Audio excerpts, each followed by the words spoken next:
Bonjour à tous, ici Julien pour les Ardoises, et aujourd'hui nous allons parler de la JMI Tab.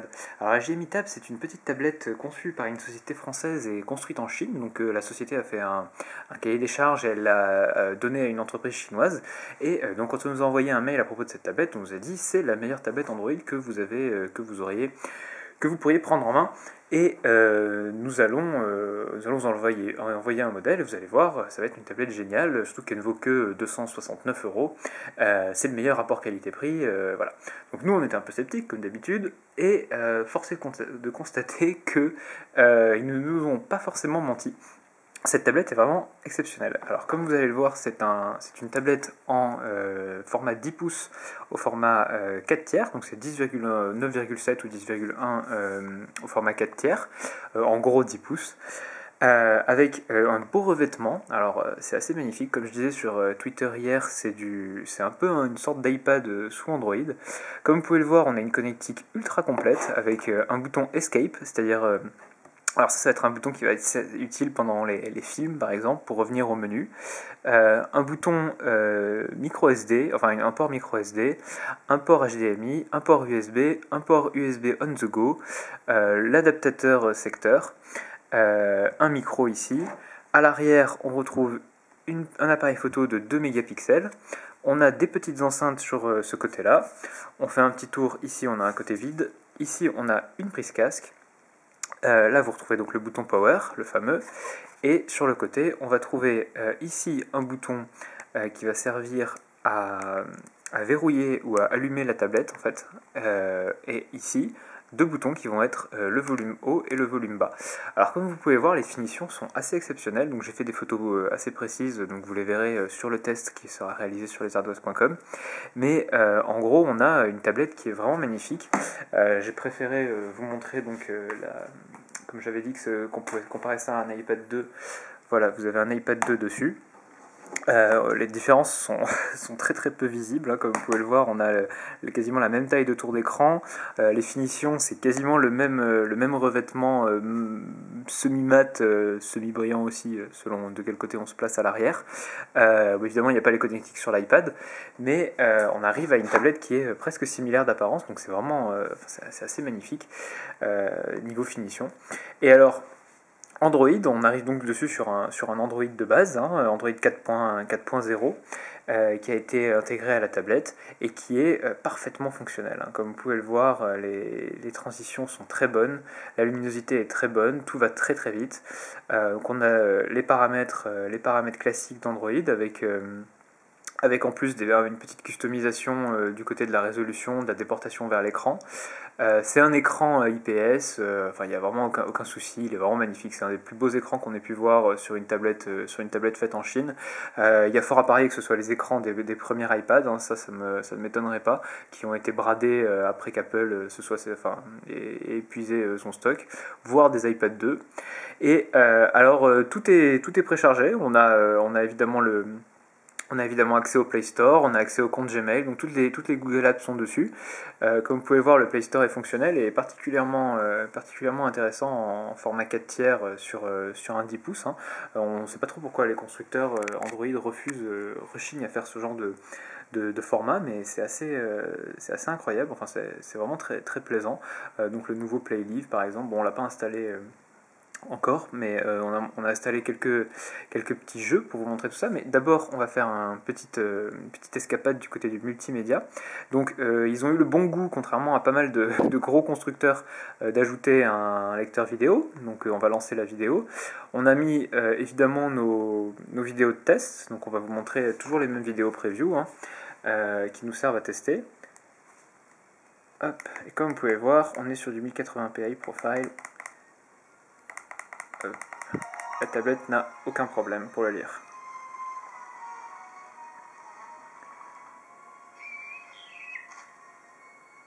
C'est très confortable à l'usage, ça marche très très bien. Vous allez avoir plusieurs modes de lecture. Ce lecteur est vraiment, vraiment très bien fichu. Comme la dernière fois sur la table de boulanger, vous pouvez mettre un plein écran qui va réduire le ratio.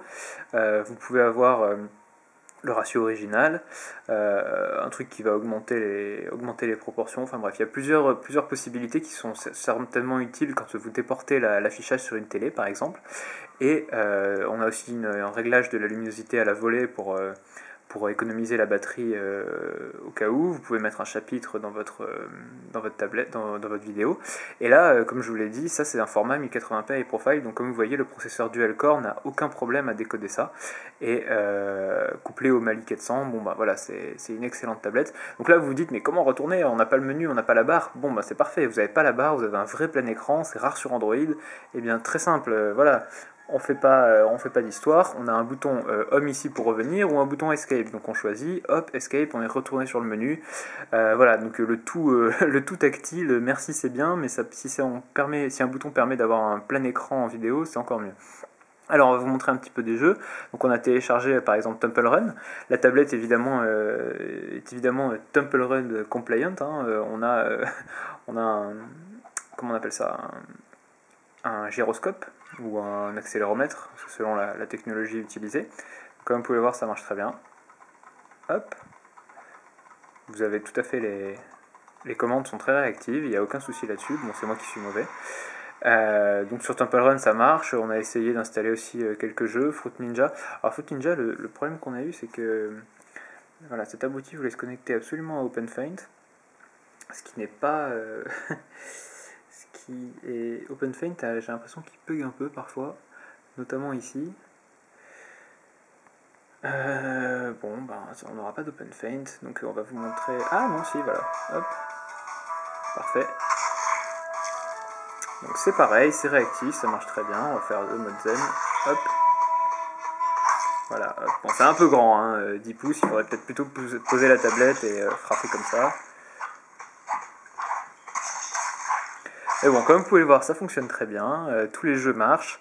On est assez impressionné par la réactivité de l'engin et ses performances en jeu, hein, mais ça ne nous étonne pas d'un GPU comme le Mali 400. Alors on a installé Amazing Alex, le nouveau Angry Birds, sans oiseaux et demi-cochons.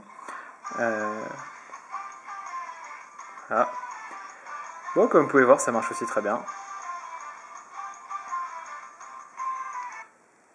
Hop. Les temps de chargement ne sont pas longs. Vous allez avoir vraiment... on voit pas la différence avec une Galaxy Tab ou une tablette Acer ou Asus. Hein, c'est vraiment un excellent modèle. Hein. Pour le coup, je crois que JMI Tab a fait vraiment un excellent pari avec leur importateur chinois et a vraiment réussi à faire une belle tablette pour 100 € de moins que la concurrence, hein, à peu près, parce que là on est sur un équivalent de tablette SD. Un équivalent de tablette SD qui sont vendus généralement 399 € à peu près, et on n'est pas loin de penser sur les ardoises que cette tablette JMI Tab est nettement une des tablettes sur Android les meilleures du marché actuel. Il n'y a pas de regret en disant ça. Elle fonctionne absolument parfaitement. Vous allez avoir accès, vu que c'est une tablette chinoise, vous n'allez pas avoir tous les problèmes pour la router et compagnie que vous pourrez trouver sur les tablettes de grands constructeurs. On a des finitions qui sont incroyables, un écran incroyable, une réactivité au top.